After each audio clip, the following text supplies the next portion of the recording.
Hello नमस्कार, आप सभी लोगों का स्वागत है एक बेहतरीन और शानदार टॉपिक में। आज हम जानेंगे पृथ्वी की गतियों के बारे में। आज का हमारा टॉपिक है मोशन ऑफ अर्थ। एक बात बताइए, आपने दिन को निकलते हुए देखा होगा और शाम भी होते हुए देखी होगी, रात भी होते हुए देखी होगी। इसके अलावा हमारे यहां पर ऋतु परिवर्तन भी होता रहता है। तो क्या कारण है इसके पीछे, क्या रीजंस हैं, आज हम उन्हीं के बारे में डिस्क्राइब करेंगे। तो चलिए जान लेते हैं आज हम पृथ्वी की गति के बारे में। तो पृथ्वी हमारी दो प्रकार से गति करती है। अगर देखें तो ये अपने एक्सिस पर या अपने अक्ष पर गति करती है, जिसे हम कहते हैं रोटेशन। और जब ये सूर्य के चारों तरफ घूमती है तो उसको कहते हैं रेवोल्यूशन। याद रखें, जब ये पृथ्वी अपने अक्ष पर घूमती है तो इसकी गति होती है 1669 किलोमीटर पर आवर्स, 1669 किलोमीटर पर आवर्स। और जब ये सन का चक्कर लगाती है तो इसकी गति होती है 30 किलोमीटर पर सेकंड। आप सोच सकते हैं, हमारे यहां पर चलने वाली बड़ी बड़ी मिसाइल जो हैं वो भी इतनी गति से नहीं चलती हैं। एक सेकंड में 30 किलोमीटर चलना अपने आप में एक बहुत बड़ी बात है। लेकिन क्या कभी आपने सोचा कि इतनी तेज हमारी पृथ्वी चलने के बावजूद भी हमें यह महसूस क्यों नहीं होता? तो आइए सबसे पहले हम इसी टॉपिक पर चर्चा करते हैं कि सर, ये जो पृथ्वी है इतनी तेज गति करती है लेकिन हमें यह महसूस नहीं होती। What is the cause behind it? आइए इसी पर थोड़ी सी चर्चा करते हैं। पहली तो बात याद रखो कि ये हमारी अर्थ है और हम अर्थ के अंदर नहीं रहते। सबसे बड़ी बात यह है, हम अर्थ के ऊपर रहते हैं, यानी सरफेस पर रहते हैं। तो ये पूरा जो एरिया जो आपको दिखाई दे रहा है, दैट इज द सरफेस। और यहां पर सेंटर है। ये सेंटर बाहर से विजिबल नहीं होता, ये सेंटर के लिए आपको अंदर जाना पड़ेगा। जैसे आप एक हाथ में सेब लीजिए और उसको देखिए, सेब का एक जो पार्ट है जो रेड वाला है, जो इसका छिलका होता है, उसी प्रकार से हमारी पृथ्वी का भी एक छिलका है, एक पृथ्वी की सबसे आउटर पार्ट है, उसे हम क्रस्ट कहते हैं। अगर हम क्रस्ट की तुलना अगर सेब से करें तो सेब में जो लाल वाला जो पार्ट है, लाल जो उसका छिलका है, वो उससे तुलना की जा सकती है। और अगर पृथ्वी के केंद्र की तुलना करें तो आप सोचिए कि जब हम सेब को खा रहे होते हैं तो जहां पर बीज निकलते हैं उसको हम पृथ्वी का केंद्र कह सकते हैं। तो आप सेब को बाहर से देख सकते हैं लेकिन अंदर उस बीज को बिना सेब को काटे नहीं देख सकते। उसी तरह से हम अपनी अर्थ के सरफेस पर रहते रहते इसके सेंटर को नहीं देख सकते। ओके, बात याद रखना। अब यहां पर कोई भी पर्सन रहता है तो इस तरह से रहता है, यहां पर कोई पर्सन यहां पर ऐसे बैठा रहता है। सबको क्या लगता है कि हम सब सीधे हैं, लेकिन रियलिटी में क्या सब सीधे हैं? यही तो माया है, यही तो भ्रम है। समझ में आ गई? सबको लगता है कि हम सीधे हैं लेकिन रियलिटी में कोई सीधा है ही नहीं। इसके सापेक्ष उल्टा है और इसके सापेक्ष ये उल्टा है। और यहां पर कोई व्यक्ति अगर बैठा हुआ है तो वो ऐसे बैठा हुआ है और सबको क्या लग रहा है कि हम सब सीधे हैं। क्यों? क्योंकि उनके पैरों के नीचे जमीन है और आकाश, यानी सर के ऊपर आकाश है। तो सबको फीलिंग हो रही है कि हम सब सीधे हैं, लेकिन रियलिटी में ऐसा नहीं है। और इसके अलावा हम काफी तेज गति से घूम रहे हैं, यह भी मैंने आपको बताया था। 1669 किलोमीटर पर आवर्स की स्पीड से हम अपना ही चक्कर लगा रहे हैं। यानी जिस तरह से मैं ऐसे करके घूम रहा हूं ऐसे हमारी पृथ्वी घूम रही है। That is the rotation. इसी को हम क्या कहते हैं? That is the rotation. इसी को घूर्णन कहते हैं। तो जब हम पृथ्वी के सरफेस पर हैं तो हम भी, यानी हमारी गति भी 1669 किलोमीटर पर आवर्स होगी। यह भी आपको याद रखना चाहिए। जैसे इस समय पर मैं यहां पर खड़ा हुआ हूं और आप मेरे वीडियो को देख रहे हैं, तो इस समय पर आप पृथ्वी के साथ साथ 1669 किलोमीटर पर आवर्स के हिसाब से घूम रहे हैं। सोचिए कि आप किसी के साथ बाइक पर बैठे हुए हैं और बाइक की स्पीड 60 किलोमीटर है पर आवर्स है। ठीक है, उसके अलावा उसने और रेस बढ़ा दी, 100 किलोमीटर पर आवर्स के हिसाब से चलने लगी आपकी बाइक। सोचिए अचानक सामने ब्रेकर आ गया या कोई पशु आ गया और उसने ब्रेक लगाई तो क्या होता है? आपका सिर उसके जो हेलमेट पे जाके पड़ता है। ठीक है, ये आपने बचपन में या आप जब छोटी छोटी क्लासों में पढ़ रहे थे उस समय आपको बताया होगा कि जब भी आप बस से उतरें तो बस की दिशा में थोड़ा सा चलें वरना गिर जाओगे। जैसे ही आप मेट्रो में सफर करते हो या बस में सफर करते हो, बस हमें अचानक चलती है तो आप पीछे की तरफ गिर जाते हो। और जैसे ही जो बस वगैरह जो ब्रेक लगाती है आप आगे की तरफ चले जाते हो। ये क्या है? ये वास्तव में क्या है? ये न्यूटन का नियम है। इसको कहते हैं लॉ ऑफ इनर्शिया। ये जड़त्व है, ठीक है। यानी जड़त्व क्या होता है? गति का विरोध करता है, यानी वो जैसा है वैसे ही रहना चाहता है। आप जैसे उसकी स्थिति को परिवर्तित करेंगे वो उसका विरोध करेगा। उसी को हम क्या कहते हैं? इनर्शिया कहते हैं। तो सोचिए कि हम अपनी अर्थ के साथ 1669 किलोमीटर पर आवर की स्पीड से चक्कर लगा रहे हैं। सोचो, ठीक है, प्रकृति ना करे या ईश्वर ना करे कि अचानक पृथ्वी रुक जाए तो क्या होगा? आप 1669 किलोमीटर की स्पीड से आगे टकराओगे। आप उसी प्रकार से टकराओगे, उसी प्रकार से गिरोगे जिस प्रकार से जैसे आप किसी तेज चलती हुई बस में बैठे हुए हो और अचानक वो ब्रेक लगा दे, आप सीधे सीधे अपने सीट से भी ऊपर निकल जाते हो। तो सोचिए, बस की स्पीड तो 60-70 किलोमीटर है और पृथ्वी की स्पीड कितनी है? 1669 किलोमीटर पर आवर। तो आप कितनी तेज आगे गिरोगे आप कल्पना भी नहीं कर सकते, इमेज भी नहीं कर सकते। धरती फट जाएगी या आपका सिर फट जाएगा, दोनों में से आप सोच सकते हो क्या फटेगा। समझ में आएगा नहीं? तो आप सोच सकते हो। तो आप सुबह उठकर ये प्रार्थना जरूर किया करें कि पृथ्वी जैसे घूम रही है ना, घूमती रहे, कभी पृथ्वी ब्रेक न लगा दे। अगर पृथ्वी ने जिस दिन ब्रेक लगाया उसी दिन हम सब का अंत निश्चित है, कोई नहीं रोक सकता। समझ में आएगा नहीं? तो पहली बात तो जो मैं आपको यह बता रहा हूं, ये आपको ध्यान रखना चाहिए कि हम वास्तव में रियल में क्या हैं। ठीक है, एक तो हमारी ये गति हो रही है, इसके अलावा पृथ्वी के साथ साथ हम सूर्य का भी चक्कर लगा रहे हैं। हम भी लगा रहे हैं क्योंकि हम पृथ्वी पर हैं और उस समय हमारी स्पीड होती है 1 सेकंड में 30 किलोमीटर। जैसे मैं पलक झपकाता हूं 1 सेकंड होती है, 1 सेकंड में हमारी पृथ्वी 30 किलोमीटर चली जाती है इस स्पेस में।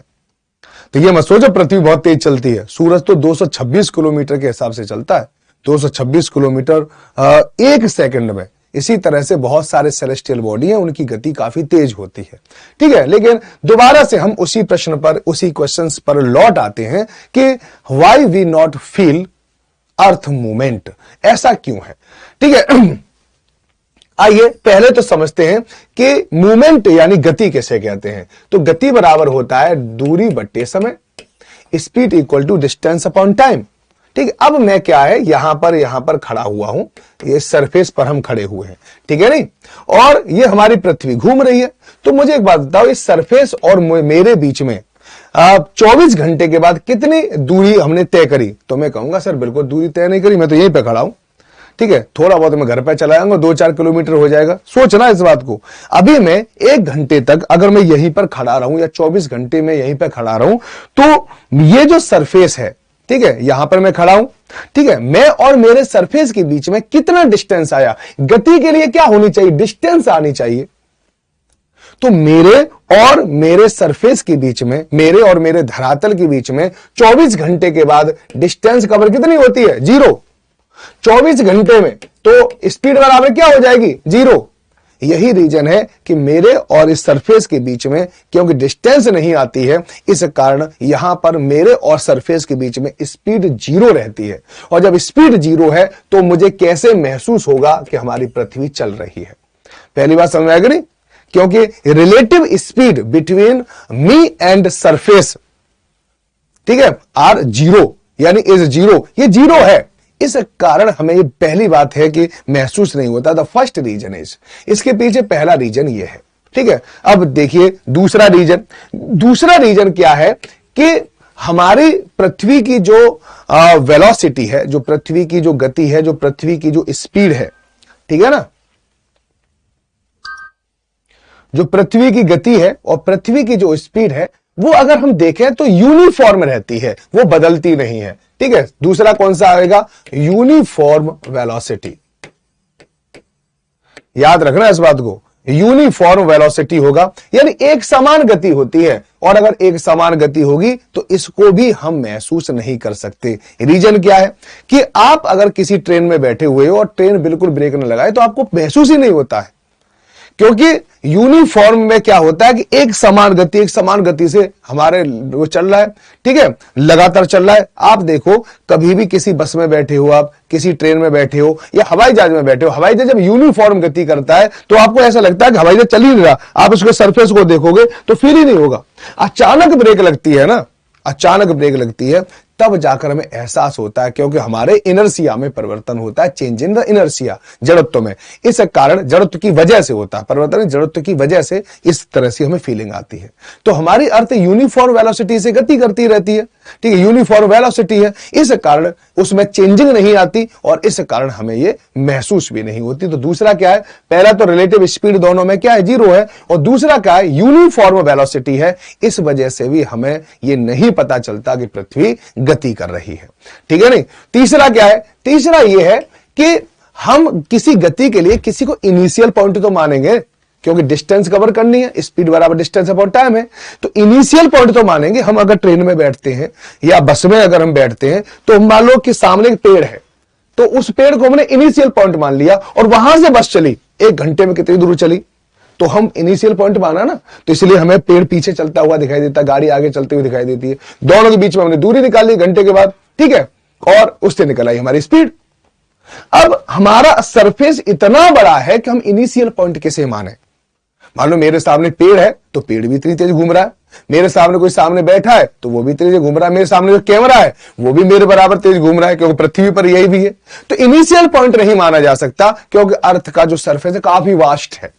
तो जब हम इनिशियल पॉइंट नहीं मान सकते तो डिस्टेंस कवर ही नहीं होगी, और डिस्टेंस के बारे में हमें पता नहीं होगा तो हमें स्पीड के बारे में भी नहीं पता चल सकता, हम स्पीड भी नहीं निकाल सकते। यही रीजन है कि हमारी अर्थ का स्पेस वास्ट है, इसलिए भी हम ये महसूस नहीं कर पाते कि अर्थ मूव करती है, अर्थ मूवमेंट करती है, ठीक है नहीं। तो 3 चीज हो गई, relative velocity between surface and me, ठीक है, दूसरा यूनिफॉर्म वेलोसिटी, और तीसरा वास्ट सरफेस ऑफ अर्थ। 3 है जिसको आप अच्छे से याद रखना। आइए अब पृथ्वी की गतियों के बारे में बात करें, द मोशन ऑफ अर्थ। तो पृथ्वी, there are the 2 type of motion of earth. पहला क्या है, पहला है when the earth rotate on its axis. जब हमारी अर्थ अपने एक्सिस पर घूमती है, इसे हम रोटेशन मूवमेंट कहते हैं। देखो यहां पर ये एक्सिस है, एक्सिस होता है जहां से मान लो कि जैसे आपने कोई लट्टू वगैरह देखा वो घुमाने वाला, तो वहां पर जहां पर वो घूम रहा होता है, जो एक क्या कहते हैं उसको, एक चोबा वगैरह जो होता है ना, वो वहां पे होता है, कील जो होती है, उसकी कील जो लगी होती है, पतली सी कील होती है वहां पर। तो पृथ्वी भी इसी प्रकार से यहीं से घूम रही है, ठीक है, बिल्कुल बीचों बीच से, तो इसको हम एक्सेस बोलते हैं, ठीक। तो चलो ये जो लैंड मैंने बनाई है ना, पृथ्वी के अंदर से जाती है, ये बाहर नहीं है, बाहर तो मैंने आपको समझाने के लिए बना दी है, दैट इज द एक्सेस। तो when the earth rotate on its axis is called the rotation movement, इसको रोटेशन मूवमेंट कहते हैं। When the earth rotate around the sun it is called the revolutionary movement. अब जब हमारी अर्थ क्या करती है, सन के चारों ओर, ठीक है, घूमती है, तो उसको हम परिक्रमण या उसको हम रेवोल्यूशन कहते हैं। इसके अलावा हमारी अर्थ अपने एक्सिस पर, ठीक है, वाइब्रेट भी करती है। ध्यान रखो, लाइटली वाइब्रेट, हल्का सा वाइब्रेट करती है। हमारी अर्थ ऐसे करके 23.5 डिग्री झुकी हुई है ना, तो उस पर भी ऐसे ऐसे ऐसे करके हिलती रहती है, ठीक है ना। तो इसको भी आपको याद रखना है, ठीक। चलिए, due to which of the earth axis constantly change, इस वजह से अर्थ का जो एक्सिस होता है, अर्थ का जो झुकाव होता है, इंक्लिनेशन होता है, वो भी कंटिन्यूसली चेंज होता रहता है।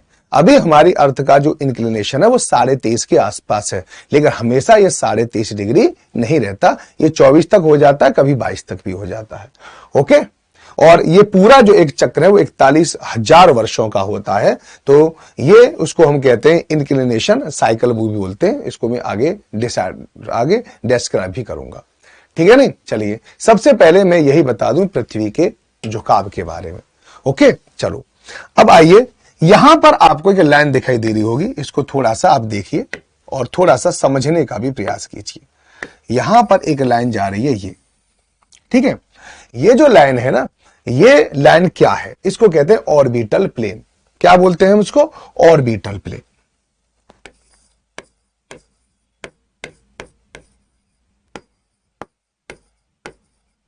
ऑर्बिटल प्लेन की हिंदी में कहते हैं इसको कक्षीय तल, ठीक है ना, याद रखो। अब आप कहोगे सर ये कक्षीय तल क्या क्या बला है, ये भी बता दो। रीजन क्या है, ठीक है, रीजन ये है जो मैं आपको यहां पे बता रहा हूं, ये हमारा सन है, और सन के बाद बहुत सारे प्लैनेट हैं। ये सारे प्लैनेट्स के बारे में मैं आपको पढ़ा चुका हूं। तो सन से एक लाइन है जो सारे प्लैनेटों के बीच से निकलती है, इमेजिनरी लाइन, ठीक है, दैट्स कॉल्ड प्लेन। इसको कहते हैं एक्सियल प्लेन। तो ये एक्सियल प्लेन माना जाता है। यहां पे हमारी अर्थ क्या हो रही है, घूम रही है, सूरज का चक्कर लगा रही है, इसको कहेंगे एक्सियल प्लेन। ओके, चलिए, और ये जो क्या कर रहा है, ये यहां पर ये हमारी अर्थ को आधी बांट रही है, आधा आधा कर रही है ना, अगर देखा जाए तो।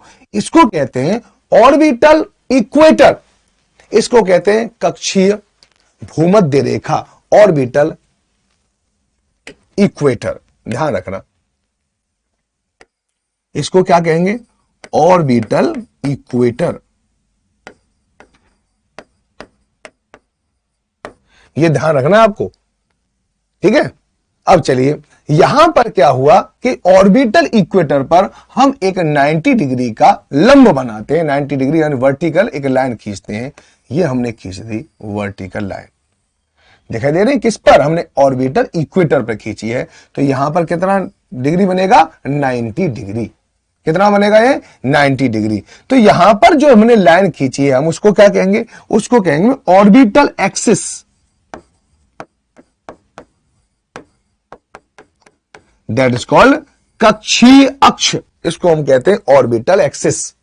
इतनी चीज समझ में आ गई, ठीक है। ध्यान रखना इस बात को, ये ऑर्बिटल एक्सिस होता है, ये होता है ऑर्बिटल इक्वेटर, ठीक है। ऑर्बिटल इक्वेटर पर हमने 90 डिग्री का एक परपेंडिकुलर कोई लाइन खींची है, ठीक है, और इस कारण, ठीक है, इसको क्या कहते हैं, ऑर्बिटल एक्सिस कहते हैं, ठीक है। अब यहां पे 90 डिग्री का एंगल है। अब हमारी अर्थ को देखिए, अब हमारी जो अर्थ है वो वास्तव में यहां से नहीं घूमती। आपको लगता होगा ये ऑर्बिटल जो एक्सिस है, यहां से हमारी अर्थ नहीं रोटेट करती है, हमारी अर्थ रोटेट करती है यहां से, ठीक है, यहां से। तो हम एक लाइन बना दे रहे हैं यहां पे, ये हमारी जो अर्थ है ना वो यहां से रोटेट करती है, बात समझ नहीं। और अर्थ जहां से रोटेट करती है उसको हम बोलते हैं एक्सिस, इसको हम क्या बोलते हैं, अक्ष। ध्यान रखें, ठीक है ना, इसको हम क्या बोलते हैं, दैट इज द एक्सिस, ये अक्ष, यानी यहां से हमारी पृथ्वी घूम रही है, तो पृथ्वी जहां से घूमती है वो इसका अक्ष है, ठीक है। तो यहां पर हम, ठीक, यहां पर होगी हमारी। अब अर्थ को हम ऐसे करके देखेंगे, और जब अर्थ को हम ऐसे देखेंगे तो याद रखो, देखो थोड़ा सा समझाने के लिए बता रहा हूं कि यहां से लेकर ये जो लाइन जाएगी, ये लाइन थोड़ी सी इधर बन गई जबकि यहां बननी चाहिए थी, ऐसे करके, ठीक है। ये आधा आधा हो गया ना अर्थ, यहां से यहां हम इसको अर्थ को क्या मानेंगे, नॉर्थ पोल, और इसको क्या मानेंगे, साउथ पोल। तो ये जो है इसने हमारी अर्थ को सीधा आधा बांट दिया, इसको बोलते हैं इक्वेटर, इसको कहते हैं भूमध्य रेखा, ठीक है। नहीं, इसको थोड़ा सा ध्यान रखना, जो मैं आपको सारी चीजें बता रहा हूं। देखो अब क्या है, हमारा जो एक्सिस है, जो एक्सिस आपको ये दिखाई दे रहा है, ये यहां से झुका हुआ है, ठीक है। ये ऑर्बिटल एक्सिस से क्या हुआ, थोड़ा सा झुका हुआ है। कितना झुका हुआ है, 23.5 डिग्री, इतना झुका हुआ है। इसी को कहते हैं एक्सियल टिल्ट, इसी को कहते हैं inclination of earth, that is the inclination of earth. तो कहां से इंक्लिनेशन, ठीक है, ये ऑर्बिटल एक्सिस से, ठीक है, इसका इंक्लिनेशन होता है। बात समझ में आएगा नहीं। चलिए, पहली बात कितना होता है, 23.5 डिग्री। ओके, आइए, अब यहां पर भी आपको एक एंगल क्रिएट हो रहा है, यहां पर देखो, यहां पर भी तो एंगल क्रिएट हो रहा है इससे। तो यहां पर कितना होगा, 66.5 डिग्री, ये भी तो एंगल क्रिएट हो गया।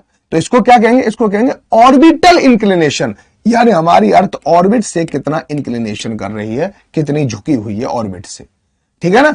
तो ये इसको क्या कहते हैं, एक्सियल इंक्लिनेशन या अक्षीय झुकाव, इसको कहेंगे ऑर्बिटल इंक्लिनेशन। ये दोनों को आपको याद रखना है, ठीक है। यहां पे मैं लिख दे रहा हूं, इसको कहेंगे एक्सियल टिल्ट, और इसको क्या कहेंगे, ऑर्बिटल टिल्ट। टिल्ट को हम इंक्लिनेशन भी बोलते हैं, ध्यान रखना। ओके, तो हमारी अर्थ का एक्सियल टिल्ट कितना है, 23.5 डिग्री, और एक्सियल टिल्ट तो ये हो गया, और ऑर्बिटल टिल्ट कितना है, 66.5 डिग्री, ठीक है।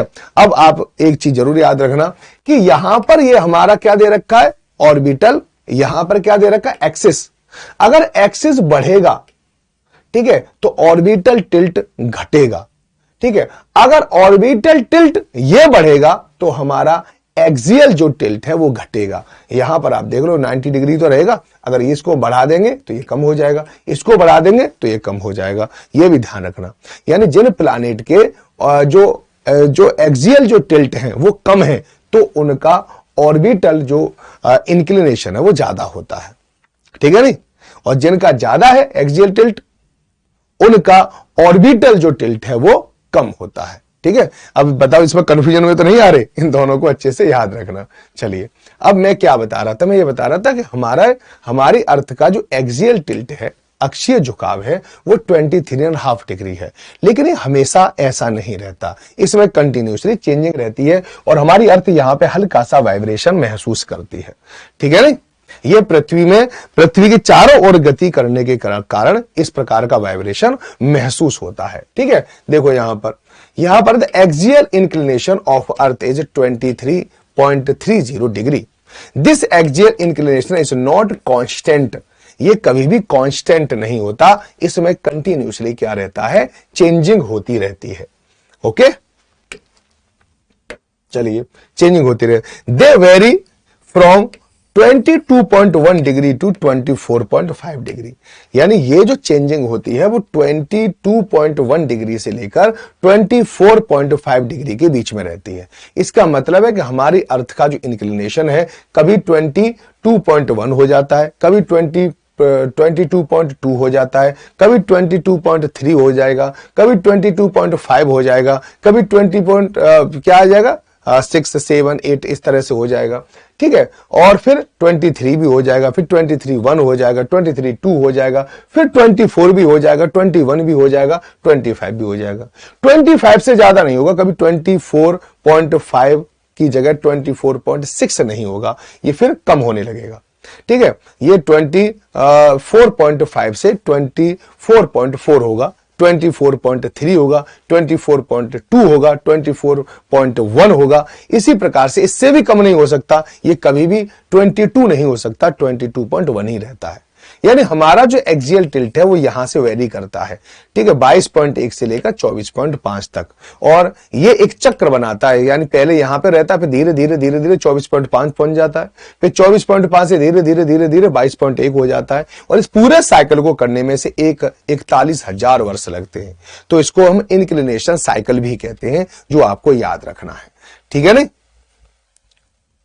इस समय पर अगर हम एक्चुअल एक्सियल टिल्ट देखें, एक्चुअल यानी एक्सियल क्या कहते हैं, एक्चुअल एक्सियल इंक्लिनेशन देखें तो अर्थ का इस टाइम पर 23 और 26 मिनट है, जबकि हम 23 और 30 मिनट लिखते हैं, लेकिन एक्चुअल में कितना है 23, 26 मिनट। ये भी आपको याद रखना है, ठीक है ना। चलिए अब ये जो हमारा इंक्लिनेशन जो आपको यहां पर दिख रहा है, ठीक है ना, इसी से हमारे यहां पर कुछ रेखाओं का भी निर्माण होता है, जो आपको ध्यान रखना है, ठीक है। यहां पे दिखाई दे रहा है, ठीक, ओके। तो यहां पर हमारा ये टिल्ट बन गया, ठीक है। इतना बात समझ आएगी नहीं जितना हम आपको बता रहे हैं। और हमारी अर्थ देखो, अब यहीं पर मैं आपको बता रहा हूं, ये आपका क्या हो जाएगा, इक्वेटर हो जाएगा। ये आपका क्या है, नॉर्थ पोल है। और यहां पर क्या बन जाता है, साउथ पोल। और ये जो आपको दिखाई दे रहा है ये, ठीक है, ये वाली लाइन है, ठीक है, इसको हम कहते हैं ऑर्बिटल इक्वेटर।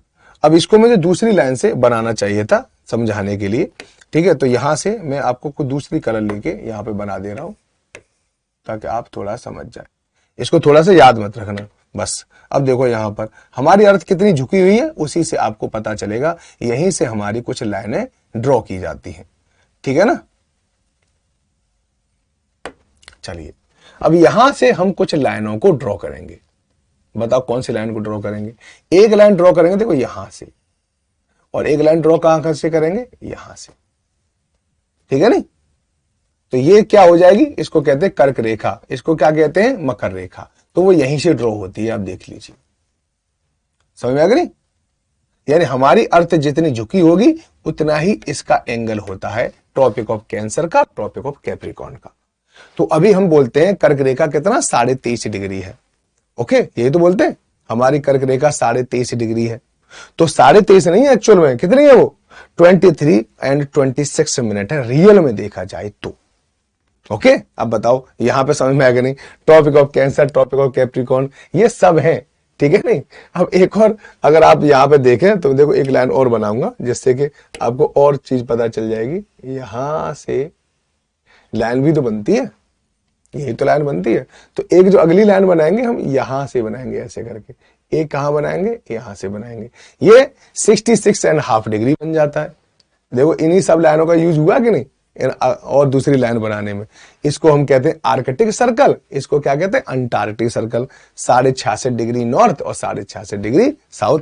आपने लैटिट्यूड और लॉन्गिट्यूड को तो पढ़ ही चुके हो ना, तो इससे आप अच्छे से समझ जाओगे, ठीक है। इंक्लिनेशन के ऊपर डिपेंड होते हैं सारे। अब इंक्लिनेशन अगर हमारी अर्थ का ज्यादा हो जाएगा ना, तो हमारी ट्रॉपिक ऑफ जो कैंसर है, ठीक है, ट्रॉपिक ऑफ जो कैंसर है, अब वो क्या हो जाएगी, वो बदल जाएगी। ट्रॉपिक ऑफ कैप्रिकॉर्न भी अपने आप में उसका भी डिग्री बदल जाएगी, अंटार्कटिक सर्कल की भी डिग्री बदल जाएगी, आर्कटिक सर्कल की भी डिग्री बदल जाएगी, क्योंकि अंटार्कटिक सर्कल और आर्कटिक सर्कल हमारे कहां पर होते हैं, इस पे होते हैं, उसको क्या कहते हैं ऑर्बिटर टिल्ट पर, ठीक है। और कर्क रेखा और मकर रेखा कहां होते हैं, वो एक्सियल टिल्ट पर होते हैं, ठीक है। तो इसके अकॉर्डिंग बनता है। चलो अब आपको यह चीज समझ में आ गई होगी, थोड़ा सा टिपिकल है लेकिन आपको समझ में तो आ गया होगा, ठीक है नहीं। चलिए अब चलते हैं, हम पृथ्वी की एक एक गति को अच्छी तरह से समझते हैं। यहां पर सबसे पहले क्या है कि पृथ्वी अपने अक्ष पर घूमती है, जिसे घूर्णन गति कहते हैं।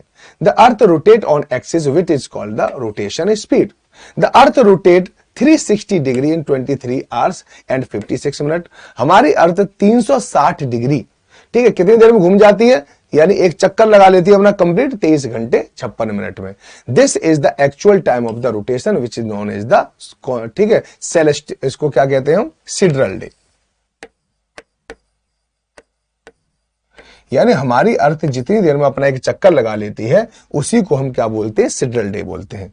The time between one sunrise and sunset, नहीं, the time between the sunrise and the sunrise the next day, ठीक है, आज सनराइज हो गया और अगला जो सनराइज हुआ, ठीक है, इसको हम क्या कहते हैं, सोलर डे कहते हैं।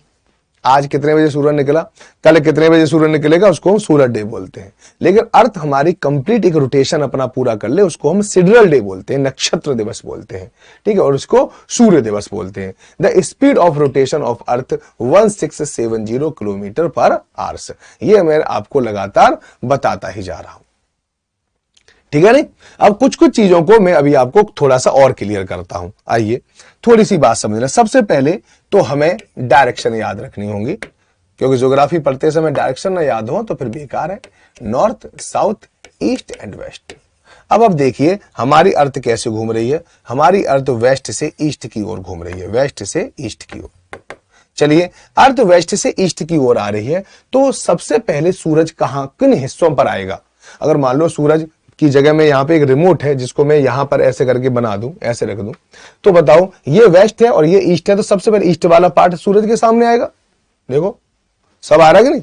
इसके मुकाबले तो ये वाला पार्ट यानी ईस्ट वाला पार्ट पहले आ रहा है, तो सबसे पहले सूरज कहां निकलेगा, पूरब में निकलेगा। यही रीजन है कि हमारे यहां पर सनराइजेस, ठीक है, सनराइज जो होता है वो ईस्ट से होता है ना कि वेस्ट से, बिकॉज अर्थ रोटेट वेस्ट, ठीक है, वेस्ट टू ईस्ट। हमारी अर्थ जो है वेस्ट से ईस्ट रोटेट करती है। एक हाइपोथेटिकल क्वेश्चन है जो आपको याद रख, वेस्ट से ईस्ट की तरफ चल रही है। अब याद देखो कि अगर why the way, hypothetical question है कि अगर हमारी अर्थ ईस्ट से वेस्ट घूमने लग जाए तो क्या होगा। तो हमारे यहां पर सबसे पहले पार्ट कौन सा आएगा, वेस्ट का आएगा सूरज के सामने, पश्चिम का आएगा, इसलिए पश्चिम में सूरज पहले निकलेगा और पूरब में सूरज डूबना शुरू कर देगा। तो याद रखें पृथ्वी के अलावा दो, पृथ्वी तो नहीं है लेकिन दो ऐसे प्लैनेट है हमारे सोलर सिस्टम में जो ऐसा काम करते हैं, वो ईस्ट से वेस्ट की तरफ रोटेट करते हैं। इस कारण वहां पर जो सनराइज होता है वो वेस्ट से होता है और सनसेट ईस्ट से होता है, ठीक है नहीं। चलिए अब एक और बात यहां पर समझने की है कि हमारी अर्थ, कभी कभी आपसे क्वेश्चन पूछा जाता है हमारी अर्थ क्लॉकवाइज मूवमेंट करती है या एंटी क्लॉकवाइज करती है। समझ में आएगा नहीं। कभी कभी ये प्रश्न आ जाता है कि हमारी अर्थ जो है वो क्लॉकवाइज मूवमेंट करती है, एंटी क्लॉकवाइज करती है। चलिए आप भी मुझे जवाब दो। ये इक्वेटर है हमारी अर्थ का, इसको हम क्या कहते हैं, इक्वेटर, जैसे हम 0 डिग्री बोलते हैं। इसके ऊपर नॉर्दर्न हेमिस्फीयर है और इसके नीचे क्या है, सदर्न हेमिस्फीयर है। ये दो चीजों को आपको अच्छे से याद रखना है, ठीक है।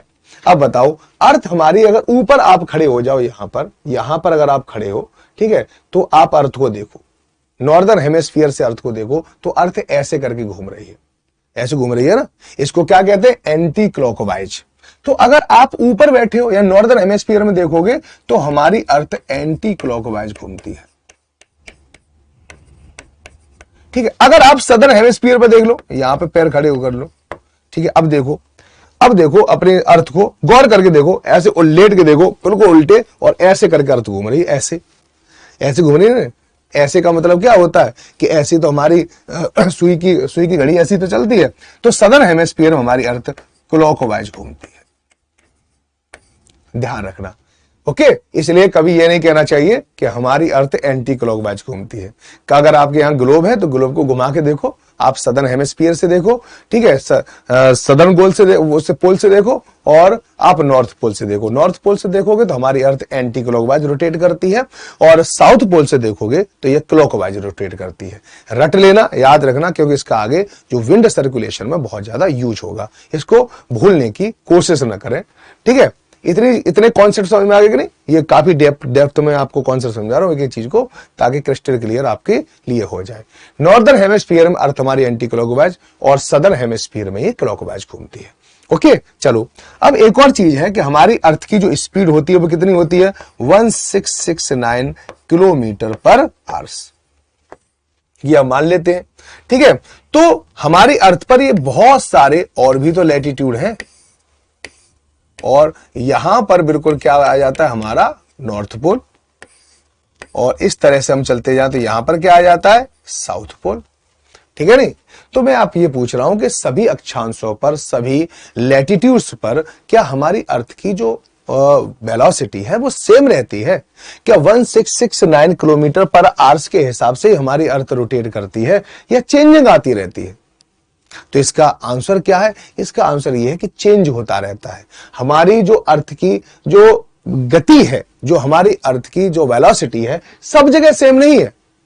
सबसे ज्यादा ये गति क्या होती है, विषुवत रेखा पर। मैं इस अर्थ को ऐसे बनी हुई है, अर्थ को ऐसे करके बना दे रहा हूं, ऐसे करके बनाऊंगा तो अर्थ कैसे बन जाएगी, ये इक्वेटर बन गया, ये और सभी लैटिट्यूड बन गए, और यहां पर क्या हो गया, ये हो गया पोल, बीचों बीच में क्या हो जाएगा, पोल हो जाएगा, इक्वेटर। हमने अर्थ को ऐसे करके बना दिया है, समझ जाओगे ना। अब देखिए, यहां पर अगर कोई एक पर्सन खड़ा है, एक यहां पे खड़ा है, एक यहां पे खड़ा है, एक यहां पे खड़ा है, और एक यहां पे खड़ा है, और मैं कहूं कि ऐसा है कि एक काम करो, इस सर्कल का आप चक्कर लगाओ। आप सबको सर्कल का जो चक्कर है वो 1 घंटे में पूरा करना है, सभी को 1 घंटे में करना। मैं एक निश्चित समय दे देता हूं कि चलिए, तो बताओ, इसको तेज घूमना, किसको तेज चलना पड़ेगा पूरे को चक्कर लगाने के लिए, 1 घंटे में पूरा करने के लिए? तो इसको सबसे तेज घूमना पड़ेगा, क्योंकि इसकी दूरी सबसे ज्यादा है, ठीक है। इसको थोड़ा सा कम तेज घूमना पड़ेगा, इसकी दूरी कम है, इसकी दूरी और कम है, इसकी दूरी और कम है, और ये बिल्कुल सेंटर पे है जो, उसे तो घूमने की जरूरत ही नहीं, वहीं खड़ा रहेगा, ठीक है। ऐसे करके घूम लेगा, ज्यादा ज्यादा घूमेगा तो, समझ गए नहीं, ऐसे थोड़ा थोड़ा घूम लेगा। लेकिन क्या यहां पर जो बिल्कुल सेंटर में, तो हमने क्या बताया, स्पीड वाला क्या होता है, डिस्टेंस अपॉन टाइम। तो क्या वह डिस्टेंस को कवर कर रहा है? नहीं, तो 0 हो गया। तो एस बराबर क्या होगी, 0 होगी। तो बिल्कुल सेंटर पर, इसका मतलब जो बिल्कुल पोल पर हमारी अर्थ की जो गति है, जो अर्थ की जो मूवमेंट है, वो 0 होती है। सबसे ज्यादा कहां पर होती है, इक्वेटर पर। अगर हम इक्वेटर से ऊपर ट्रेवल करते हैं तो पृथ्वी की गति जितने भी हमारे लैटिट्यूड होते हैं उसके अकॉर्डिंग लगातार घटती जाती है। जैसे जैसे हम लैटिट्यूड के ऊपर चलेंगे या लैटिट्यूड के नीचे चलेंगे, जैसे 10 डिग्री है, फिर 11 डिग्री, फिर 12 डिग्री, फिर 20 डिग्री, 30 डिग्री, 40 डिग्री, तो जैसे जैसे लैटिट्यूड का डिग्री लगातार बढ़ती जाएगी, उसी तरह से हमारी अर्थ की जो मूवमेंट है वो कंटिन्यूसली कम होती जाएगी, और 90 डिग्री पर जाकर अर्थ की मूवमेंट होगी ही नहीं, ठीक है। बिल्कुल भी अर्थ मूव नहीं करती है, यानी वहां पर कोई गति नहीं होती है। तो उसी जगह को जहां पर अर्थ गति नहीं करती, उसी को हम क्या बोलते हैं, पोल बोलते हैं। पोल को हिंदी में क्या कहते हैं, ध्रुव। और ध्रुव माने क्या होता है, स्टेबिलिटी, यानी स्थिरता, यानी जहां पर चीजें रुकी हो। तो इसलिए इसको पोल कहा जाता है और डायरेक्शन के हिसाब से उस पोल के सामने नॉर्थ और साउथ लगा देते हैं, इसलिए नॉर्थ और साउथ हमने यहां पर कहा है। ठीक है, बताइए इतनी चीजें आपको क्लियर हुई या नहीं हुई? हो गई नहीं? अब आगे चलते हैं, अगली एक और कुछ हाइपोथेटिकल बातें कर लेते हैं कि अगर अर्थ की वेलोसिटी ज्यादा हो जाए यानी दुगनी हो जाए तो क्या होगा? अर्थ की वेलोसिटी अगर दुगनी हो जाए तो duration of day and night reduce half हो जाएगा। सीधी बात है ना, यानी हमारे यहां पर 6 घंटे का दिन और 6 घंटे की रात होने लगेगी, यही तो होगा। अगर हमारी अर्थ की जो स्पीड है दुगनी हो जाए तो और क्या होगा? हमारा जो वेट है वो क्या हो जाएगा? आधा हो जाएगा। ठीक है नहीं, हमारा वेट क्या हो जाएगा? आधा हो जाएगा। ये भी आप याद रखना, आप 50 किलो के हो, आप 25 किलो के रह जाओगे। तो सोचिए अगर आपको वजन कम करना है तो जिम में जाने की जरूरत नहीं है, प्रार्थना किया करो रोजाना बैठ के कि अरे ईश्वर एक काम करो कि ये जो पृथ्वी की गति है ना उसको डबल कर दो। डाइटिंग करने की जरूरत ही नहीं पड़ेगी, आप 100 किलो के और 50 किलो के रह जाओगे अपने आप ही, है ना। चलिए, इसका मतलब ये है कि जैसे जैसे स्पीड बढ़ेगी वेट कंटिन्यूसली क्या होता रहता है? कम होता रहता है। अब आप कहोगे सर वेट क्यों कम हो जाता है? वेट इसलिए कम होता है कि जब भी कोई चीज घूम रही होती है तो उस पर दो बल कार्य करते हैं। एक होता है सेंट्रीपीटल फोर्स जो अंदर की ओर कार्य करता है, और उसी प्रकार उसी पर लगता है सेंट्रीफ्यूगल फोर्स जो बाहर की ओर कार्य करता है। जैसे जैसे गति बढ़ती जाती है सेंट्रीफ्यूगल फोर्स भी लगातार बढ़ता जाता है। तो सेंट्रीफ्यूगल फोर्स चीजों को बाहर की तरफ फेंकता है। तो जब बाहर की तरफ फेंकेगा तो हमारी पृथ्वी पर लगने वाला जो फोर्स है वो कम हो जाएगा, और बल जो भार है वो वास्तव में फोर्स ही तो है जो हम अपने सरफेस पे लगाते हैं। समझा कि नहीं? तो इसलिए हमारा बल भी फोर्स भी लगातार, या जो हमारा वेट है लगातार कम होता चलेगा। यहां तक कि अगर हमारी अर्थ की जो स्पीड 17 गुना हो जाए, ठीक है, हमारी अर्थ की स्पीड 17 गुना हो जाए तो हम सबका वेट क्या हो जाएगा? 0 हो जाएगा। ठीक है, अब ऐसा वेलोसिटी जिस पर हमारा सबका वेट 0 हो जाएगा उस वेलोसिटी को क्रिटिकल वेलोसिटी कहते हैं। क्या कहते हैं उसको हम? Critical velocity. इसको कहते हैं हम क्रांतिक वेग। इसी को हम क्या बोल देते हैं? क्रांतिक वेग भी बोल देते हैं, जो आपको याद रखना। इसके अलावा अगर हमारी स्पीड और ज्यादा, इस अर्थ की स्पीड और ज्यादा हो जाए, 18 गुना हो जाए, तो हम उड़ना शुरू कर देंगे, फिर हम उड़ेंगे। समझ आएगा नहीं? और सबको आपको बांध के रखना पड़ेगा। ठीक है, लेकिन बांधेंगे कहां? सारी चीज उड़ रही होंगी, ईंटें रखेंगे, आप ईंट भी उड़ेंगी। ठीक है, तुम खड़े होगे तुम भी उड़ोगे, ये सब है। लेकिन यहां पर एक चीज याद रखने की है कि कहां पर पृथ्वी की गति बढ़ने से और पृथ्वी की गति कम होने से, अब पृथ्वी की गति कम होगी तो उल्टा हो जाएगा, वेट बढ़ेगा। ठीक है, अगर पृथ्वी थोड़ी सुस्त हो जाए, ठीक है, जितनी तेज घूम रही है उससे कम घूमना शुरू हो जाए, आधी हो जाए, ठीक है, तो हमारा वेट दोगुना हो जाएगा। आप 100 किलो के 200 किलो के हो जाओगे आप अपने आप। ठीक है, लेकिन वेलोसिटी बढ़ने से या कम होने से कौन सी ऐसी जगह है जहां पर वस्तु की भार में या wait of any object never change, जहां पर चेंज ही नहीं होगा? तो वो स्थान कौन से होंगे? पोल होंगे, क्योंकि पोल पर तो पहले से गति नहीं है, तो उसकी डबल हो जाए या कम हो जाए इससे तो कोई फर्क ही नहीं पड़ता। तो बिल्कुल पोल पर वस्तु के भार पर कोई भी प्रभाव नहीं पड़ेगा। No impact on weight of any object on both pole. ठीक है, ये आपको अच्छे से याद रखना है। ठीक है ना? अब यहां पे थोड़ी सी बातें हम देख लेते हैं, यहां पे लिखा क्या है। The highest rotation speed of earth is equator, ये मैंने आपको बता दिया। Minimum rotation is a pole. Day and night are possible on the earth due to the rotation speed. ये जो डे और नाइट होते हैं ना, ये हमारी अर्थ की रोटेशन से ही होते हैं। अगर ये रोटेशन न करे तो जहां पर दिन है वहां पर दिन रहे, और जहां पर रात है वहां पर कंटिन्यूसली रात ही बनी रहेगी। ओके, चलिए इतनी बात समझ में आ गई। चलिए, इसके अलावा क्या, seasonal change of rotation speed is not related, यानी जो ऋतु परिवर्तन जो होता है, गर्मी की बाद सर्दी आ जाती, बसंत आ जाती है, इसका रोटेशन स्पीड से कोई भी संबंध नहीं है, ध्यान रखना। The weight of any object is also affected due to the rotation speed, यानी वेट का भी इंपैक्ट पड़ता है, ठीक है, रोटेशन स्पीड से। The rotation speed of the earth is increase to 70 time, then the weight of all the object on the equator will become 0। अगर 17 time हो जाएगा तो इक्वेटर पर सभी वस्तुओं का भार क्या हो जाएगा? 0 हो जाएगा। ये आपको अच्छे से याद रखना चाहिए। ठीक है नहीं? इतनी सारी चीजें बताने के बाद एक चीज और रह गई है हमारी, ये जो हमारी अर्थ है, ठीक है नहीं? अब देखो, अर्थ है, और अर्थ मैंने आपको बताया था ये नॉर्दर्न हेमिस्फीयर है, और ये क्या है, सदर्न हेमिस्फीयर है। ठीक है, नॉर्दर्न हेमिस्फीयर और सदर्न हेमिस्फीयर। और यहां पर हमारी अर्थ घूमती है एंटी क्लॉकवाइज, और यहां पर हमारी अर्थ घूमती है क्लॉकवाइज। ठीक है, अब ये क्या है, हमारे नॉर्थ पोल है और यहां पर साउथ पोल है। सपोज करो यहां से हवा चल रही है ऐसे, और यहां से हवा कहां चल रही है, इक्वेटर की ओर। पोल से इक्वेटर की ओर हवा चल रही है। ठीक है, चलिए इसके लिए प्रैक्टिकल करना पड़ेगा, और प्रैक्टिकल किया जाएगा। आप देखिए कि आप जहां पर नहाते हैं बाथरूम में, ठीक है, अब आपको देखा होगा कि वहां पर एक टब होगा जिसमें पूरा आप पानी भर लेना ऊपर तक। टब में आप पूरा ऊपर तक पानी भर लेना, और फिर इस टब को जोर लगा के हाथ से आगे की ओर खींचना। टब ज्यादा भारी ना हो, कहीं आपके हाथ ही उखड़ जाए, ऐसे मत करना। समझ आया कि नहीं? आप टब में पूरा पानी भर लो और उसको आगे की तरफ खींचो। आप क्या पाओगे, पानी पीछे की तरफ मूव करेगा। यानी पानी और जो टब, कि वो टब सॉलिड है और जो पानी है वो लिक्विड है, दोनों समान गति नहीं करते हैं। एक आगे की तरफ गति करेगा तो एक पीछे की तरफ गति करेगा। पानी हमेशा पीछे की तरफ भागेगा। तो इसी प्रकार से हमारी अर्थ तो सॉलिड है, और जो गैस, ये तो गैस है।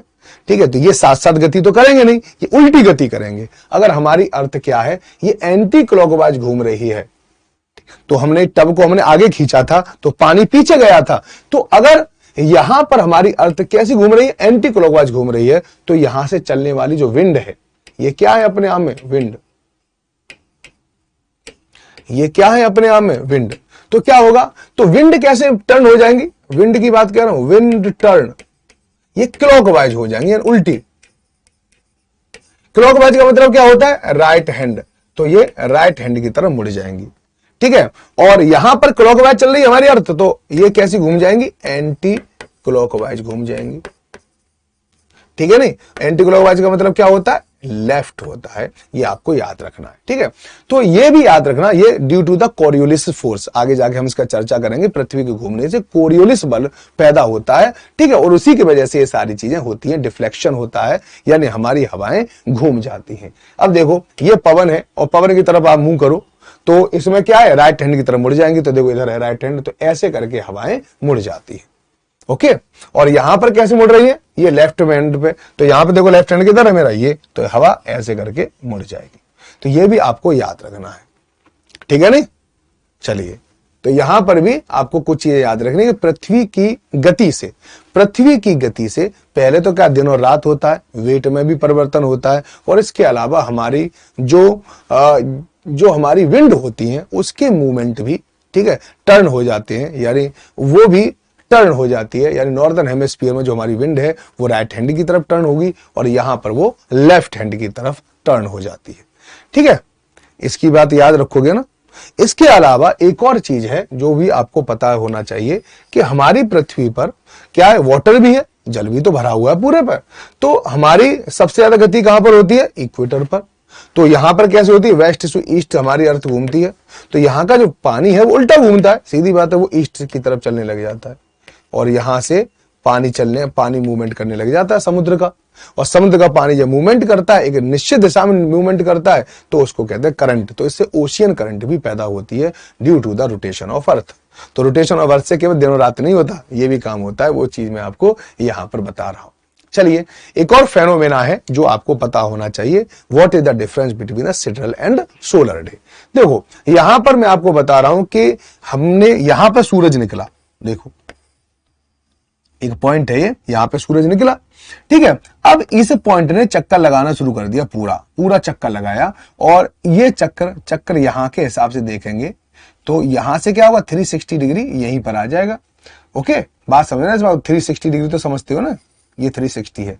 अब ये पॉइंट ने यहां से चक्कर लगाया तो 360 यहां पे करते हुए वो ऐसे ऐसे करके यहीं पे आ जाए तो 360 हो जाता है। तो हमारी अर्थ ऐसे करके यहां पर आ गई, समझना इस बात को। इसने पूरा अपने आप में क्या कर दिया, चक्कर लगा दिया। लेकिन अर्थ हमारी क्या होती है, सूरज का चक्कर लगाती है, सूरज का चक्कर भी तो लगाती है। ये अपना रोटेशन के साथ साथ ये सूरज का भी तो चक्कर लगा रही है। तो एक दिन में कहीं ना कहीं तो बदलाव होगा, तो हमारी अर्थ एक दिन में उठकर यहां पर पहुंच जाएगी। देखो आफ्टर वन डे जब ये पॉइंट दोबारा अपनी जगह आया, अर्थ उठकर यहां पहुंच गई थी, तो पॉइंट कहां पहुंच गया, ये रहा सामने। देखो सामने सूरज था ही नहीं, अभी सूर्योदय होगा ही नहीं। क्योंकि अभी सूरज सामने नहीं आया है। वास्तव में पृथ्वी को ये 360 उसने अपना एक चक्कर लगा लिया, 360 अपना एक चक्कर लगा लिया, और 360 चक्कर लगाने में उसे, ठीक है, 360 डिग्री घूमने में उसे मात्र 23 घंटे और 56 मिनट लगे। यानी एक्चुअल में अर्थ ने या उस पॉइंट ने वास्तव में तो अपना रोटेशन कंप्लीट कर दिया।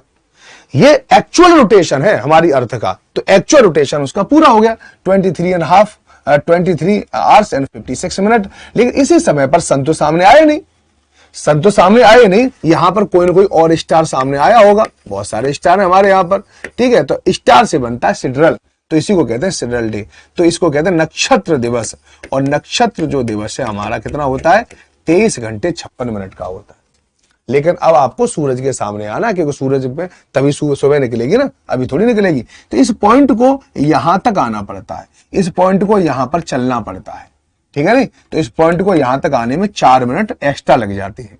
तो यहां से लेकर, ठीक है, यहां से लेकर यहां तक इसे कितना टाइम लगा था, 23 घंटे 56 मिनट, और यहां से यहां तक कितने लगे, 4 मिनट। तो टोटल कितने हो गए, 24 घंटे। तो ये हो गए 24 घंटे।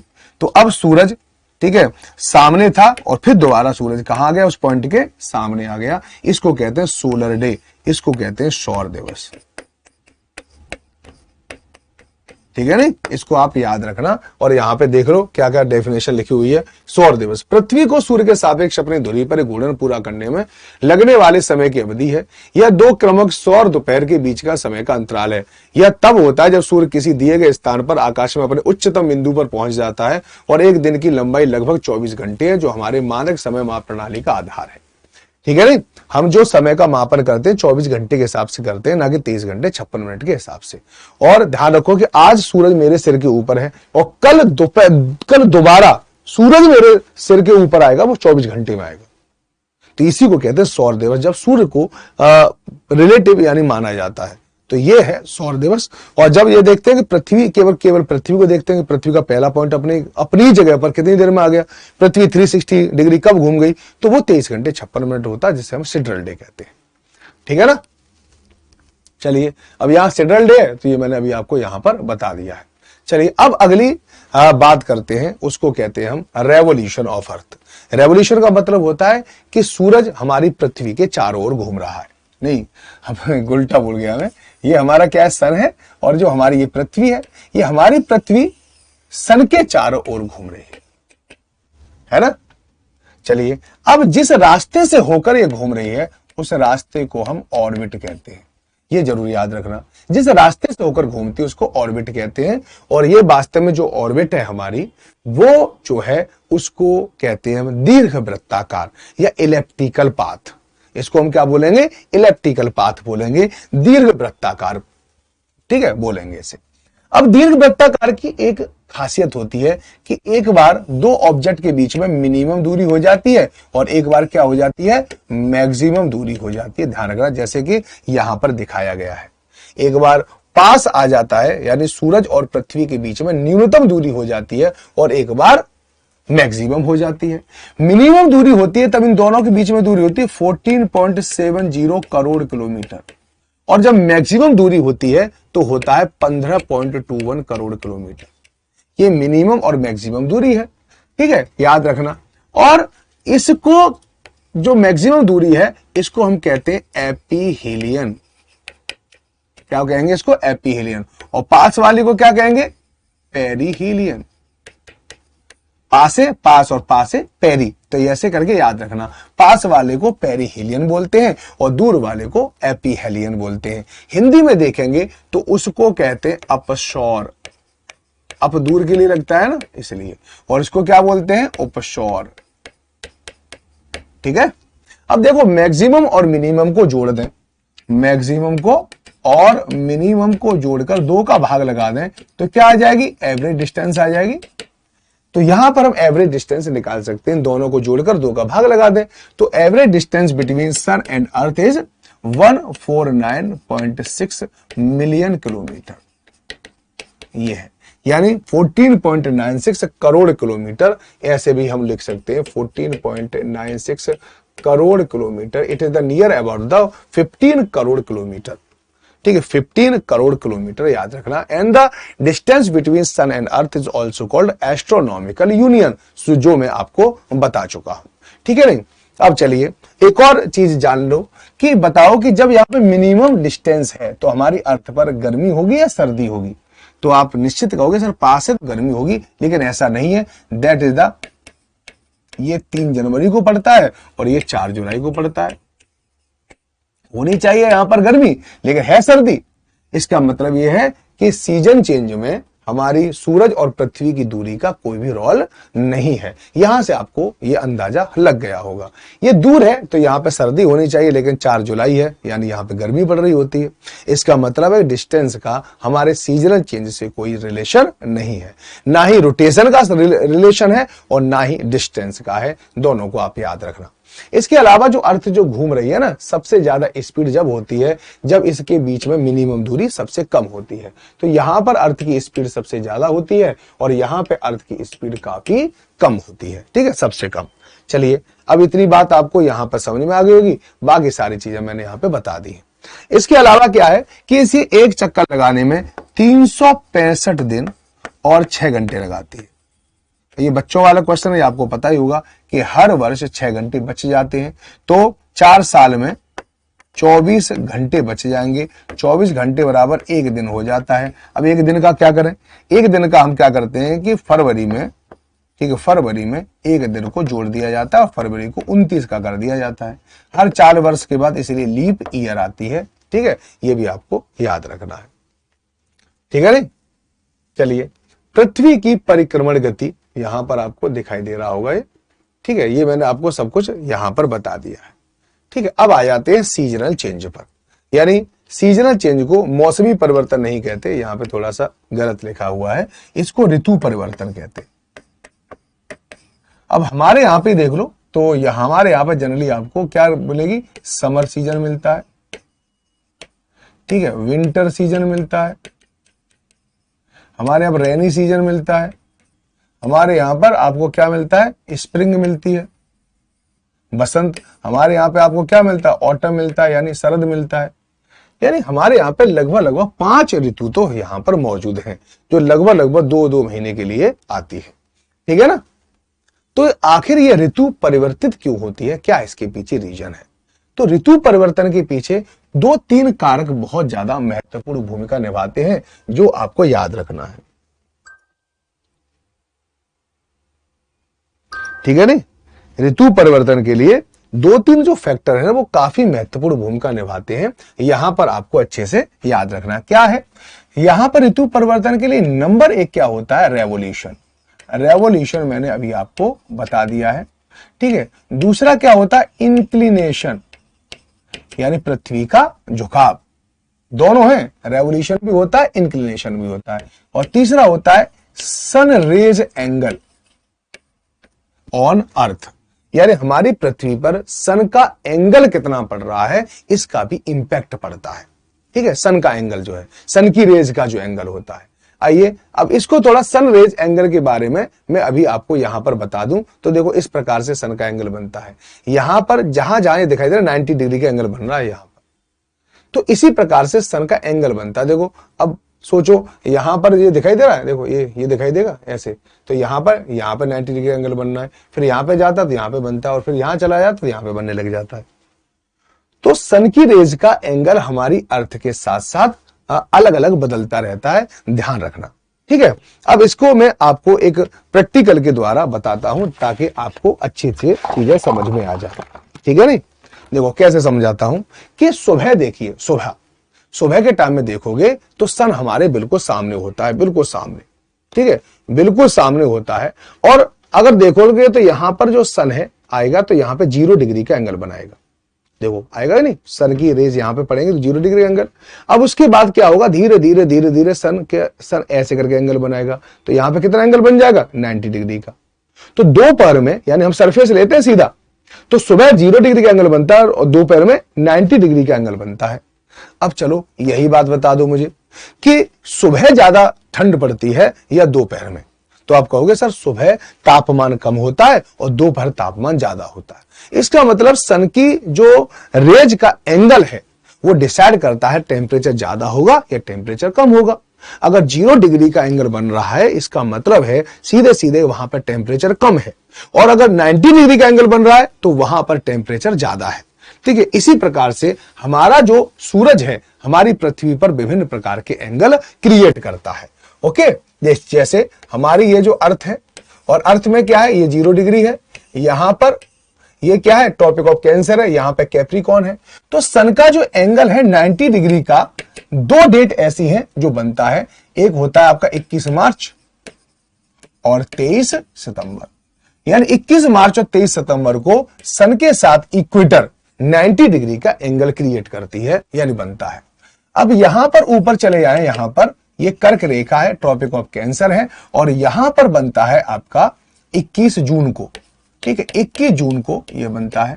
ठीक है, नहीं, मार्च के बाद क्या आता है, अप्रैल। ठीक है, अप्रैल, मई, जून, और जून के बाद फिर हमारे अर्थ का एंगल फिर दोबारा से नीचे बनना शुरू हो जाता है, तो 23 सितंबर को फिर यहां बनता है, और फिर यहां पर हमारी अर्थ का जो एंगल बनता है वो बनता है कि 22 दिसंबर को। ठीक है, नहीं, 22 दिसंबर को हम ट्रॉपिक ऑफ कैप्रिकॉर्न पर 90 डिग्री का एंगल बनता है। अब यहां पे ध्यान रखना, यानी सन का जो 90 डिग्री का एंगल है वो कर्क रेखा और मकर रेखा के बीच में ही बनता है। ठीक है, कभी भी सन का 90 डिग्री का एंगल कर्क रेखा के ऊपर नहीं बनेगा, ट्रॉपिक ऑफ कैंसर से ऊपर नहीं बनेगा, और ट्रॉपिक और कैप्रिकॉर्न के कभी नीचे भी नहीं बनेगा। ठीक है, जहां पर 90 डिग्री का एंगल बनेगा वहां पर गर्मी होगी, और जहां पर ज्यादा एंगल बनना है, यानी कम एंगल बनना है, कहीं 0 बन रहा है, कहीं पे 10 बन रहा है, कहीं पे 20 बन रहा है, वहां पे सर्दी ज्यादा होगी। तो सीधी सीधी बात याद रखना, अच्छे से आपको ये याद रखना है। ठीक है ना। तो आपको पता है कि विषुवत रेखा को क्या कहते हैं, 0 डिग्री। तो 0 डिग्री पर 90 डिग्री का एंगल बनता है। ओके, ये वाली बात समझ में आ जाएगी ना। इसके बाद क्या है, दूसरा क्या दे रखा, कर्क रेखा। कर्क रेखा क्या है, 23.5 डिग्री पर 90 डिग्री का एंगल बनता है। ठीक है, नॉर्थ पर कब बनता है, 21 जून को। और एक क्या है हमारे 23.5 डिग्री साउथ, इस पर 90 डिग्री एंगल बनता है। ये कब बनता है, ये 22 दिसंबर को बनता है। ठीक है, चलो अब यहां पर हम एक एक चीज को थोड़ा सा समझते हैं कि जहां पर 90 डिग्री एंगल बनेगा वहां पर, ठीक है, तो सर्दी ज्यादा होगी, वो वहां पर टेम्परेचर ज्यादा होगा, यानी गर्मी ज्यादा होगी, और जहां पर 0 डिग्री का एंगल बनेगा वहां पर तापमान कम होगा। ठीक है ना। चलो, क्योंकि सीजन चेंज देखना है और उसी को हम देख लें। ये हमारी पृथ्वी है, और पृथ्वी का आप ये देखिए, ये पूरा, ये हमारा क्या है, नॉर्थ पोल है, ये नॉर्थ पोल है ना, और ये हमारा क्या है, साउथ पोल है। और अगर हमारा सूरज यहां पर है, सूरज देखो, और सूरज की किरणें कहां पड़ती हैं, हमारी पृथ्वी के आधे हिस्से पे ही पड़ेंगी, आधे हिस्से पे पड़ रही है ना। ठीक है, समझना इस बात को। यहां पे देखो पृथ्वी ऐसे घूमते हुए फिर यहां आ जाती है, तो भी देखो ये हमारा क्या है, नॉर्थ पोल है, और यहां पर क्या है, साउथ पोल है। तब भी हमारे पृथ्वी पर आधी ही पृथ्वी पर सूर्य की रोशनी पड़ेगी। ठीक है नहीं, लेकिन दोनों स्थितियों में बदलाव क्यों हुआ, क्योंकि पृथ्वी पहले यहां थी, घूम के उधर पहुंच गई। लेकिन गौर कीजिए, अब अच्छी तरह से देखिए यहीं पर अर्थ को, कि यहां पे नॉर्थ पोल है। अब नॉर्थ पोल पर देखो, यहां पर लाइट ही लाइट आपको दिखाई दे रही है। इस नॉर्थ पोल के सामने भी लाइट है, पीछे भी लाइट है, और यहां पे देखो साउथ पोल पर लाइट पहुंच ही नहीं रही है। यहां पर देखो, यहां पे नॉर्थ पोल पर अब लाइट नहीं पहुंच रही है, साउथ पोल पर लाइट पहुंच रही है ना। चलो मैं एक और चीज को यहां पे बता दूं, ये आपका क्या हो गया, ये आपका इक्वेटर हो गया, और ये भी आपका बिल्कुल सेम टू सेम इक्वेटर हो गया, है ना, दिख रहा है नहीं। अब इक्वेटर के ऊपर क्या होता है, नॉर्दर्न हेमिस्फीयर, नीचे क्या होता है, सदर्न हेमिस्फीयर। ऊपर क्या होता है, नॉर्दर्न हेमिस्फीयर, नीचे क्या होता है, सदर्न हेमिस्फीयर। दोनों स्थिति देखो, यहां पर आप देखोगे नॉर्दर्न हेमिस्फीयर को ज्यादा लाइट मिल रही है, और वहां पे देखो सदर्न हेमिस्फीयर को ज्यादा लाइट मिल रही है। इस समय पर नॉर्दर्न हेमिस्फीयर सूरज के पास है, और यहां पर सदर्न हेमिस्फीयर सूरज के पास है। तो जहां पर जो सूरज के पास होगा वहां पर गर्मी होगी, तो इस समय यहां पे गर्मी होगी, और इस समय यहां पर गर्मी होगी। ठीक है, ये दूर है तो यहां पर क्या हो जाएगी, सर्दी हो जाएगी। यहां पर ये कौन है, ये दूर है, तो यहां पे सर्दी हो जाएगी। ऋतु परिवर्तन हो गया। बात समझ में आएगी नहीं। तो ऋतु परिवर्तन के लिए यही जिम्मेदार है कि कौन सी चीज सामने आ जाती है। अब यहीं पर देखो, बहुत सिंपल सी चीज बता रहा हूं, यहीं पर ये बन गई tropic of Cancer, tropic of Capricorn. ठीक है नहीं, यहां पे देखो ये बन गया आपका आर्कटिक अंटार्कटिक सर्कल, और यहां पे क्या बन गया, ये आर्कटिक सर्कल बन गया। ठीक, यहीं पर देख लो, यहां पर एक लाइन, यहां पर एक लाइन, ठीक है, एक ये लाइन यहां पर और एक लाइन कहां बनेगी आपकी, यहां पर। ठीक है, अब देखो यहां पर, अब अच्छे से गौर से अच्छे से देखना कि इस समय सूरज की सीधी किरणें कहां पर पड़ रही हैं, कर्क रेखा पर। यहां पर देखो कहां पड़ रही है, मकर रेखा पर। ठीक है, 90 डिग्री कर्क रेखा पे पड़ेंगी। कर्क रेखा मान लो 23 डिग्री एंड 23.5 डिग्री नॉर्थ, तो नॉर्दर्न हेमिस्फीयर में कर्क रेखा, नॉर्दर्न हेमिस्फीयर में 90 डिग्री का एंगल बना रहा है हमारा सन, इसलिए नॉर्दर्न हेमिस्फीयर में गर्मी होगी। ठीक है, यहां पर क्या है, 22 दिसंबर को सदर्न हेमिस्फीयर में, ठीक है, कर्क मकर रेखा होती है 23.5 डिग्री साउथ, यहां पर 90 डिग्री एंगल बना रहा है, तो साउथ सदर्न हेमिस्फीयर में इस समय पर गर्मी होगी। ठीक है, चलिए इसी प्रकार से ऋतु लगातार परिवर्तित होती रहती है, यानी यहां से लेकर यहां के बीच में 90 डिग्री का एंगल बनता है, और एक बार यहां पर भी बनता है। उस समय पर हमारी पूरी पृथ्वी पर, यह भी आगे मैं एक कंडीशन बताऊंगा तो भी आपको समझ में आ जाएगा। अब आपको मोटा मोटा अंदाजा हो गया होगा। यहां से आप दिन भी देख सकते हो। बताओ, अगर आप यहां रहते हो तो इधर भी सूरज निकल रहा है, इधर भी सूरज निकल रहा है, तो यहां पे रात होगी नहीं, 24 घंटे का दिन होगा। यहां पे देखो, अगर आप यहां रहते हो तो यहां पे ना इधर से सूरज निकल रहा है, इधर से निकल रहा है, यहां पे 24 घंटे की रात होगी, है ना।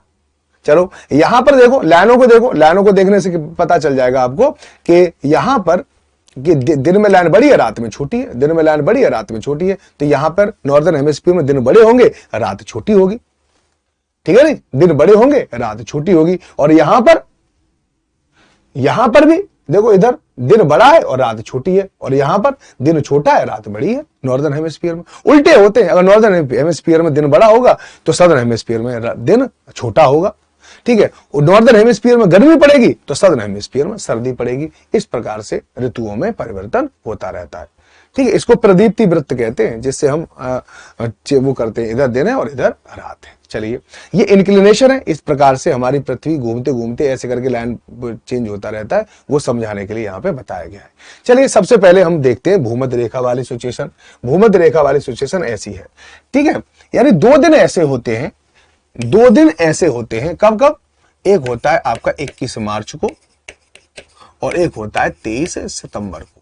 21 मार्च और 23 सितंबर को सन की सीधी रेज, ठीक है, टॉपिक ऑफ यानी इक्वेटर पर 90 डिग्री का एंगल बनाती है। सन रेज फॉल्स और इक्वेटर, ठीक है, 90 डिग्री का एंगल बनाती है। अब देखो यहां पे 90 डिग्री का एंगल बन रहा है ना, 90 डिग्री का एंगल बनने से आप गौर कीजिए कि यहां पर यानी आप देखिए, बिल्कुल देखिए कि नॉर्दर्न हेमिस्फीयर देखिए और सदर्न हेमिस्फीयर देखिए, दोनों को बिल्कुल बराबर लाइट मिल रही है। यहां पर सन की जो एंगल क्रिएट है वही यहीं पर हो रहा है, जो एंगल यहां हो रहा है वो यहां पर हो रहा है, एंगल सेम क्रिएट हो रहा है। ठीक है, इस कारण देखो एंगल ऐसे निकाले जाते हैं, ऐसे करके, तो ये वाला जो एंगल है, एंगल ऐसे निकलेंगे तो ये वाले एंगल है, एंगल ऐसे निकलेंगे तो ये वाले, ये जो एंगल है। ठीक है, तो अब देखो नॉर्दर्न हेमिस्फीयर को और सदर्न हेमिस्फीयर को दोनों को बिल्कुल बराबर प्रकाश मिल रहा है, तो दोनों को बराबर प्रकाश मिलेगा तो सीधी बात है कि दोनों में एक जैसा मौसम होगा। यहां पर जैसा क्लाइमेट है उसी प्रकार का मौसम यहां होगा, जहां पर यहां पर है यहां पर भी होगा। यहां पे जितना तापमान है उतना ही तापमान यहां होगा, यहां जितना तापमान है उतना ही तापमान यहां होगा, यानी दोनों गोलार्धों में ऋतु लगभग सेम होगी, उसमें कोई ज्यादा अंतर नहीं आएगा। ठीक है, नहीं, पहला बात। दूसरी बात क्या है कि देखो इस लाइन को देखो, ये दिन और रात दोनों में बिल्कुल बराबर है, तो पूरी पृथ्वी पर 12 घंटे का दिन 12 घंटे की रात, 12 घंटे का दिन 12 घंटे की रात, 12 घंटे का दिन 12 घंटे की रात होगी।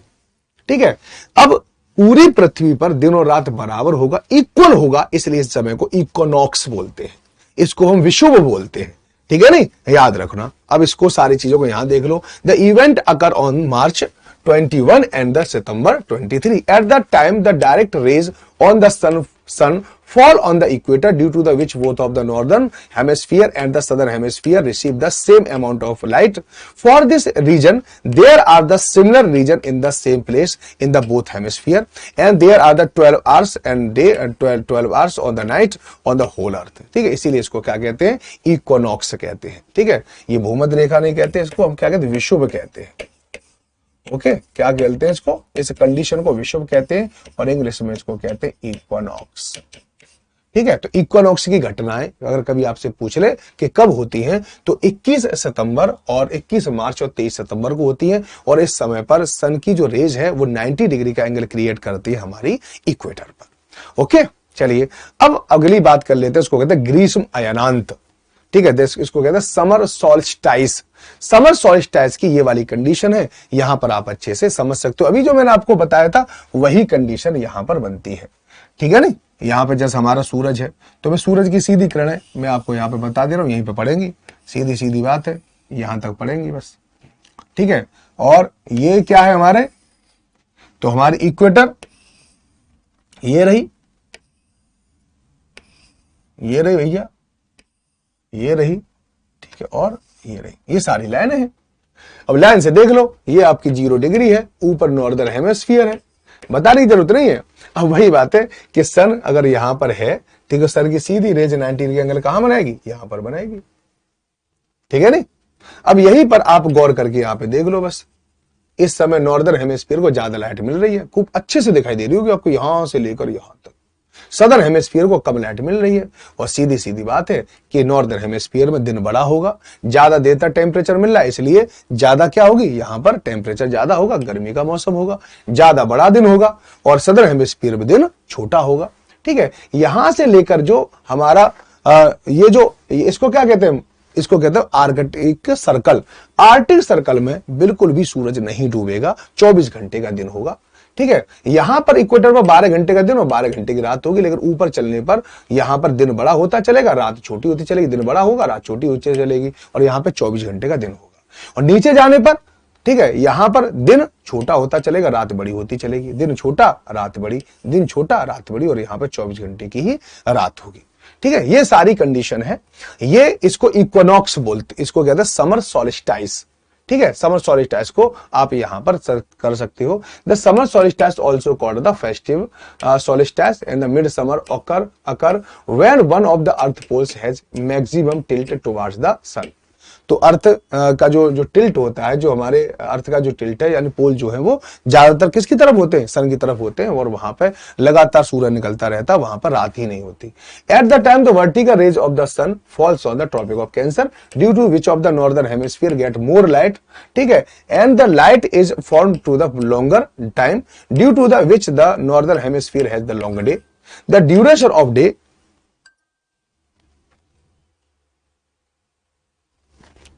ठीक है, duration of the day increase continuously to moving from the equator towards the pole and the polar region from the Arctic circle north pole there day of the 24 hours. यानी नॉर्थ जो पोल है, यानी जो Arctic circle है, वहां पर 24 hours का क्या होगा, दिन होगा। और वहीं पर आपको दिखाई देते हैं Norway, Finland, Sweden, Canada, Siberia, और यहां पर भी 24 घंटे का दिन होता है, और यहां के रात के 12 बजे भी सूरज निकलता है, इसलिए इनको मिड नाइट सन कहते हैं। क्योंकि नॉर्वे ने इसका सबसे ज्यादा प्रचार किया था, इसलिए नॉर्वे को मिडनाइट सन बोला जाता है, ठीक है, country of midnight sun Norway को। लेकिन ऐसा नहीं है कि केवल नॉर्वे में ही रात के 12 बजे सूरज निकलता है, आर्कटिक सर्कल में जितने भी होते हैं सब में निकलता है, ठीक है नहीं, चाहे वो अलास्का हो, चाहे वो कनाडा हो, चाहे इधर आपको आइसलैंड हो थोड़ा सा, इसके अलावा आप नॉर्वे हो, स्वीडन हो, फिनलैंड हो, और साइबेरिया वाला पार्ट हो रसिया का, उस सब में रात के 12 बजे सूरज निकलता है, वहां पे मिड नाइट सन के दर्शन कर सकते हैं आप, ठीक है। बाकी सब कुछ यहाँ पे लिखा हुआ, आप पढ़ लेना। इसके अलावा, ठीक है, इसके अलावा यहाँ पे हम सूरज मान लिया है, तो देखो सूरज की रोशनी यहाँ पे भी इतनी ही पड़ेगी, लेकिन बदलाव क्या आएगा, बदलाव वही आएगा कि इक्वेटर अभी यहाँ पे हो जाएगी, तो सन की जो रेज है वो कहां पर फॉल होगी, 90 degree angle tropic of Capricorn के साथ बनेगा, ठीक है नहीं। अब यहां पर सेम उल्टा हो जाएगा, यहां पे नॉर्दर्न हेमिस्फीयर, यहां पे सदर्न हेमिस्फीयर, तो यहां पे देखो ये लाइन, और यहां पे क्या है, ये यहां पे आर्कटिक सर्कल, यहां पे अंटार्कटिक सर्कल। अब देखो आर्कटिक सर्कल में बिल्कुल भी सूरज की रोशनी नहीं पहुंच रही, यहां पे 24 घंटे की रात हो जाएगी, और यहां पे 24 घंटे का दिन हो जाएगा, ठीक है। सदर्न हेमिस्फीयर को ज्यादा लाइट मिल रही है, इस कारण सदर्न हेमिस्फीयर में गर्मी हो जाएगी, और नॉर्दर्न हेमिस्फीयर में सर्दी हो जाएगी। यहां पर दिन बड़े होंगे और यहां पर दिन छोटे होंगे। नॉर्दर्न हेमिस्फीयर में इस समय पर सबसे छोटा दिन होगा, ठीक है नहीं। बस इतनी चीज याद रखनी है, एक दूसरे के जस्ट अपोजिट है। यहां पर शीत अयनांत लिखा हुआ है, it's mean that the northern hemisphere it is the winter season. जब सदर्न हेमिस्फीयर में गर्मी होगी तो नॉर्दर्न में सर्दी होगी, इस कारण इसको विंटर सोल्स्टिस कहा जाता है। At the time the vertical rays of the sun falls on the tropic of Capricorn, due to this the south pole get more light and there is the summer and the day are longer. On the contrary, the winter in the northern hemisphere and the day are the shorter. If you travel from the south pole to the north pole, the duration of day will go decrease. At the time, there are the extremely short day in the northern hemisphere. There is the 24 hours night between the Arctic Circle and North Pole. Okay? तो यहां पर मैंने आपको पृथ्वी की गति और उसके प्रभाव के बारे में आपको बता दिया है, ठीक है नहीं। एंगल्स, सन के जो एंगल्स कैसे बनते हैं उसके बारे में भी मैं अन्य किसी क्लास में बताऊंगा कि जब कर्क रेखा पर एंगल बनता है तो मकर रेखा पर कितना बनेगा, ठीक है। तो चलिए इस क्लास में आज केवल इतना ही, और मिलते हैं एक नए टॉपिक के साथ अगली क्लास में। तब तक के लिए बाय बाय, टेक केयर, सब लोग अपना ध्यान रखें। जय हिंद, जय भारत।